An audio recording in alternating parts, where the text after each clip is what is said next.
But to let you know that I also volunteer to go. I'm not even able today. I wouldn't have been alive. God. Just God. So it is a very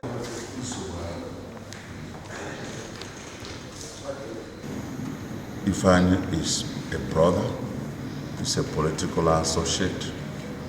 What we heard that happened to him is an abomination.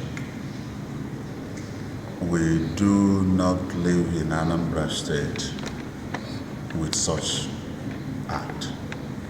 Anambra State, we know we'll be having some security challenges in the recent time, but not to directly aim at somebody like him. And our prayer is that there is no hidden motive behind that, because if there is, that person has also shot at each and every one of us.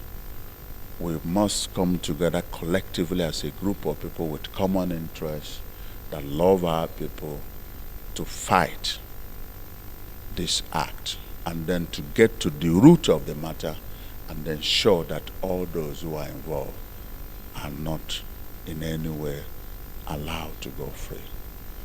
He's a peace-loving person. He has been a great philanthropist before going into politics, and we think he's not only a great son of Anambra State, but of this nation. He's our friend, he's our brother, and we thank God that he survived, but deeply saddened for other lives that were lost for no reason. But may God help us as we go down to the root of this matter. So our visit is just simply a solidarity visit to let him know we are with him to the end until we see the root of this case.